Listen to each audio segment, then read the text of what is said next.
পাৰ্থ গাখীৰৰ দাম যেতিয়া আমুল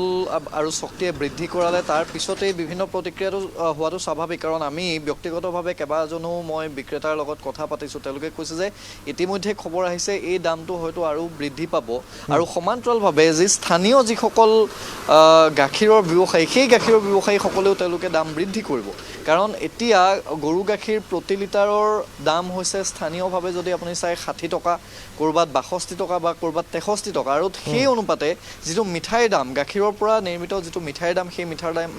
নিৰ্ধাৰণ কৰা হয় যেতিয়া আমুলৰ এতিয়া দাম বাঢ়িছে শক্তিৰ দাম বাঢ়িছে সমান্তৰালভাৱে যেতিয়া স্থানীয় যিসকল গাখীৰৰ ব্যৱসায়ী সেই গাখীৰৰ ব্যৱসায়ীসকলে যেতিয়া দাম বৃদ্ধি কৰিব তেতিয়া তাৎক্ষণিকভাৱে মিঠাইৰ দাম বৃদ্ধি পাব সেইটো এটা প্ৰথম এটা পাৰ্শ্বক্ৰিয়া সেয়া হ'ব আৰু কেৱল গাখীৰেই নহয় পাৰ্থ যে যিসকল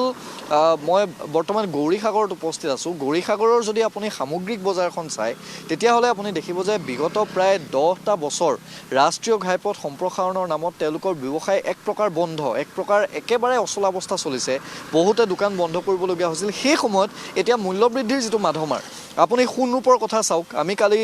কালিৰে পৰা যিহেতু ধাৰাবাহিকভাৱে আমি পোনপটীয়া সম্প্ৰচাৰ কৰিছোঁ সোণৰূপৰ বিপণীৰ পৰা যে আমদানি শুল্ক বৃদ্ধি কৰাৰ পৰা 6% পৰা 15% সোণৰ দাম বাঢ়িছে একে ৰাতিতে 7,000ৰ পৰা গৈ 13,000 টকা বৃদ্ধি হৈছে 7,000ৰ পৰা 13,000 টকা পৰ্যন্ত 10 গ্ৰাম সোণৰ দাম বৃদ্ধি পাইছে গতিকে তেনেকুৱা এটা প্ৰেক্ষাপটত কি কৰিব ইফালে চেনিৰ ৰপ্তানি বন্ধ কৰাৰ নিৰ্দেশ আহিছে কেন্দ্ৰীয় চৰকাৰে সেই সিদ্ধান্ত গ্ৰহণ কৰিছে আৰু প্ৰধানমন্ত্ৰীগৰাকীয়ে নিজে যেতিয়া আহ্বান কৰিছে যে আপোনালোকে সোণ ৰূপ কিছু নিকিনিব এবছৰৰ কাৰণে অন্ততঃ ভাৰতীয় অৰ্থনীতিটো কিছু স্থবিৰতা আনিবৰ বাবে আপোনালোকে সেই দায়িত্ব পালন কৰক আৰু তেতিয়াই সকলোৱে এটা ভয় খাইছে যে কেৱল ব্যৱসায়ী নহয় যিসকল গ্ৰাহক যিসকল সাধাৰণ ৰাইজ তেওঁলোকৰ কি হ'ব এই কথাবোৰ ৰাইজৰ মাজত কিছু কিন্তু ভয় খাইছে নৱজ্যোতি শইকীয়া আছে গৌৰীসাগৰ ব্যৱসায়ী সন্থাৰ সভাপতি সাধাৰণ সম্পাদক মই অকণমান আপোনাৰ ওচৰলৈ আহিছোঁ ক্ষুদ্ৰ যিসকল ব্যৱসায় আছে বিশেষকৈ গৌৰীসাগৰৰ দৰে চহৰসমূহৰ যিসকল ব্যৱসায়ী কি কৰিব কেনেধৰণে এই গোটেই ব্যৱস্থাটোৰে মোকাবিলা কৰিব গাখীৰৰ দাম বাঢ়িছে সোণৰ দাম বাঢ়িছে আপুনি নিজেও যিহেতু ইলেক্ট্ৰনিক্সৰ আপুনি এগৰাকী ব্যৱসায়ী কেনেকুৱা গোটেই বজাৰখন কেনেকুৱা হ'ব সামগ্ৰিকভাৱে বজাৰখন ক'বলৈ গ'লে ইমানেই দাম বাঢ়িছে এতিয়া সাধাৰণ ব্যৱসায়ীসকলে পইচাটো যিটো ইনভেষ্ট কৰিব সেই পইচাটো আগত যদি 2 টকা দি কিবা এটা বস্তু কিনিছিলে এতিয়া সেইটো বস্তু হয় 3 টকা বা 4 টকা দি কিনিব লাগে আল্টিমেটলি তেওঁৰ ওপৰত মাথা এইটোৱে পইচা যে তেওঁ বস্তু কিনিবৰ কাৰণে তেওঁৰ ওচৰত অৰ্থৰ অভাৱ হ'ব আৰু অৰ্থৰ অভাৱ হ'লে তেওঁ ক'ৰবাত হাত পাতিব লাগিব কাৰোবাৰ ইণ্টাৰেষ্টত পইচা ল'ব কাৰোবাৰ বেংকৰ ঋণ ল'ব তাৰ লগে লগে সামগ্ৰিকভাৱে কি হ'ব আমাৰ মূৰত এটা ঋণৰ বোজা আহি যাব আৰু যি মাধমাৰ হৈছে মূল্যবৃদ্ধি হৈছে আপুনি ভাবিব নোৱাৰে ইমান এটা মূল্যবৃদ্ধি আজি সোণ ৰূপৰ কথা কৈ আছে আজি ইলেক্ট্ৰনিক্স মাৰ্কেটখন যদি চাই আজি এটা মোবাইলৰ দাম 6,000 বা 7,000 টকা বাঢ়িছে লেপটপৰ তেনেকৈ বাঢ়িছে 10-12,000 টকা এটা 8,000 পৰা লেপটপৰ দাম বাঢ়িছে বা আপুনি আজি ৰন্ধন গেছৰ যিটো নাটনি হৈছে বা ৰন্ধন গেছ যিটো আমাৰ বাণিজ্যিক ৰন্ধন গেছৰ দাম বঢ়াৰ লগে লগে হোটেলত যেতিয়া আপোনাৰ মিঠাই বনাব বা চাহ মিঠাই বনাব চব দাম বাঢ়ি যাব বাঢ়িলে কোনে ভুগিব তাৰ কাৰণে আৰু আমাৰ যিখন আমি একদম নিম্ন মধ্যবিত্তি বা একেবাৰে দুখীয়া শ্ৰেণীৰ মানুহখিনিয়েতো আমি বাস কৰি আছোঁ সাধাৰণভাৱে ধনীখিনিতো ধনী হৈ গৈ আছে দুখীয়াখিনি এতিয়া দুখীয়া হৈ গৈ আছে আৰু দুখীয়াখিনি যেতিয়া দুখীয়া হৈ গৈ থাকিব হিতাধিকাৰীয়ে যিমানেই সৃষ্টি কৰিব কৰ্মমুখী যদি আমি নহওঁ আমি কৰ্ম নকৰি যদি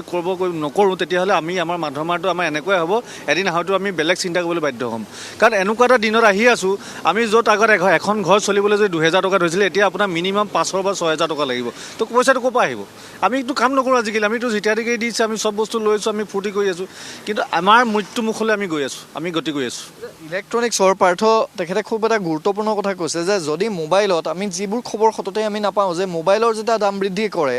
যিকোনো কোম্পানীয়ে মোবাইলৰ দাম বৃদ্ধি কৰাৰ লগে লগে এটা মোবাইল পূৰ্বে যদি 6,000 টকা আছিল এতিয়া হয়তো 11,000 বা 10,000 গতিকে এই খবৰবোৰো লাহে লাহে আহিছে ইলেক্ট্ৰনিক্সৰ ক্ষেত্ৰত কিমান ডিফাৰেঞ্চ হৈছে কেনেকুৱা হৈছে সাংঘাতিক ডিফাৰেঞ্চ আছে আগত এটা 4G মোবাইল মানুহে কিনিবলৈ আহিলে মই ৰিয়েলমি ব্ৰেণ্ডে গ'লোঁ 6,700 বা 7,000 টকাত কিনিব লাগে মিনিমাম আজি 2 মাহৰ ভিতৰত সেইটো মোবাইলৰ দাম 12,000 টকা আগত এটা লেপটপ যদি আমি বিকিছিলোঁ 35 বা 36,000 টকাত এতিয়া সেইটো লেপটপৰ বিকিব লাগিব 52 বা 53,000 বা 54,000 টকাত বিকিব লাগিব আপুনি ভাবিব নোৱাৰাকৈ এটা মূল্য বৃদ্ধি হৈছে এইটো কোনে কৰিছে কেলে কৰিছে কাৰ প্ৰৰোচনাত হৈছে বা কাৰ মুনাফাত হৈছে আমি নাজানো কিন্তু ভুক্তভোগী আমি কাৰণ আগত আমি যিটো পুঁজি লৈ আমি ব্যৱসায় কৰি আছিলোঁ এতিয়া পুঁজিটো আপুনি যদি আগত 1 লাখ টকাত আমি যদি মোবাইল বিলিং কৰোঁ আমি 8-10টা 12টা ফোন পাওঁ এতিয়া আমি 4-5টা ফোন পাওঁ তালি মেলি পুঁজিটো আমাক সদায় দৰকাৰ হৈ গৈছে পুঁজি নাটনি হৈ গৈছে পুঁজি নাটনি হ'লে আমি কি কৰিম এতিয়া এনেকুৱা এটা অৱস্থাত আমাৰ গোটেই ব্যৱসায়বিলাক গৈ আছে আৰু এটা কথা যে প্ৰধানমন্ত্ৰীগৰাকীয়ে যেতিয়া আহ্বান কৰিলে যে এবছৰলৈ আপোনালোকে সোণ অন্ততঃ ক্ৰয় নকৰিব, আমদানি শুল্ক বৃদ্ধি কৰা হ'ল। এতিয়া আমি দেখিছোঁ যে পৰহিৰ পৰা কালিৰ দিনটোলৈকে প্ৰায় 7,000 টকা প্ৰতি 10 গ্ৰামত বৃদ্ধি পালে। আজি এতিয়া সেয়া গৈ থৈ প্ৰায় 13,000 টকা বৃদ্ধি পাইছেগৈ। গতিকে এই যিটো বৃদ্ধি, এই বৃদ্ধিটোৱে ৰাইজক কিছু ভয় খুৱাইছে, শংকিত কৰিছে। আৰু যিয়ে নহওক, যিটো ভাৰতীয় অৰ্থনীতি, সেই ভাৰতীয় অৰ্থনীতি কিছু সবল কৰিবৰ বাবে প্ৰধানমন্ত্ৰীগৰাকীৰ সেই আহ্বান আছিল। এতিয়া কালিৰে পৰা আটাইতকৈ গুৰুত্বপূৰ্ণ কথাটো হৈছে যে পাৰ্থ, যিমানেই কৈ নাথাকক কিয়, কিন্তু পেট্ৰল ডিজেলৰ যদি আপুনি ষ্টক চায়, তেতিয়াহ'লে আপুনি দেখিব যে শিৱসাগৰৰ বহু সংখ্যক পেট্ৰল পাম্পত কিন্তু কালি পেট্ৰল নাই বা ডিজেল নাই। কেইবাটাও পেট্ৰল পাম্প কালিৰ দিনটোত বন্ধ হৈ আছে। বা শেহতীয়াকৈ যদি আপুনি 2টা মাহ বা 1.5 মাহ চায়, তেতিয়াহ'লে অধিকাংশ পেট্ৰল পাম্প, মই আপোনাক নামসহ কৈ দিব পাৰোঁ যে যিসমূহ পেট্ৰল পাম্পত আপুনি 24/7 তেওঁলোকে ব্যৱসায় কৰিছিল, এতিয়া সেইসমূহ 12 ঘণ্টালৈ বা 8 ঘণ্টালৈ তেওঁলোকে খুলিছে। একাংশ পেট্ৰল পাম্প সম্পূৰ্ণৰূপে বন্ধ হৈছে। গ্ৰামাঞ্চলৰ কেইবাটাও পেট্ৰল পাম্প মই দেখিছোঁৱেই যে কেইবাটাও বন্ধ হৈছে। এই কথাবোৰ আকৌ লকডাউন বা সেই যিটো পৰিৱেশ এটা আছিল, তেনেকুৱা কিছু পৰিৱেশলৈ ধাৱমান হৈছে নেকি? প্ৰধানমন্ত্ৰীগৰাকীয়ে যিখিনি আহ্বান কৰিছে তাৰপৰা আমি আশ্বস্ত হ'ব পৰা নাই। আমি অন্ততঃ আমি মানে ভয়হে খাইছোঁ এই আহ্বানৰ প্ৰতি, কিয়নো দেশত এনেকৈ জৰুৰী অৱস্থা এটা আহি আছে। লকডাউনতকৈ হয়তো ভয়ংকৰ এটা দিন আমি দেখিবলৈ পাম। কাৰণ আজি আপুনি যিটো ক'লে পেট্ৰল পাম্পত, হয় আমি নিজে ভুক্তভোগী। আমাৰ গৰিয়াগৰ নিচিনা জেগাত 2-3টা পেট্ৰল পাম্প থকাৰ পিছতো আমাৰ হয়তো কেতিয়াবা 2-3 দিনলৈ কোনোবা এটা পেট্ৰল পাম্পত পেট্ৰল নাথাকে। ৰন্ধন গেছৰ নাটনিটো আছেই। তাৰ উপৰি যে সোণৰ কথা যিটো ক'লে, সোণৰ প্ৰধানমন্ত্ৰীৰ যিটো আহ্বান আছিলে, তেতিয়া হয়তো সোণৰ দাম কমিব লাগিছিলে প্ৰধানমন্ত্ৰী আহ্বানৰ পিছত, যে কিনিব নালাগে, কিন্তু উল্টাই বাঢ়িছে। ইয়াৰ মিনিংটো কি? ইয়াৰ মিনিংটো বৰ এটা ভয়ংকৰ দিনলৈ আমি গতি কৰি আছোঁ। এই ভয়ংকৰ দিনটো যদি চৰকাৰখনে মোকাবিলা কৰিব নোৱাৰে, কিন্তু সাধাৰণ জনতাই, ভুক্তভোগীসকলে বেলেগ ধৰণে এটা মাথা মাৰ খাবলৈ আমি সাজু হৈ আছোঁ।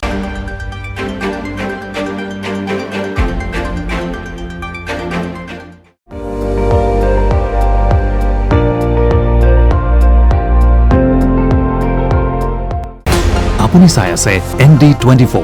সৰ্বশ্ৰেষ্ঠ নহয়, সৰ্বোত্তমৰ দৌৰত।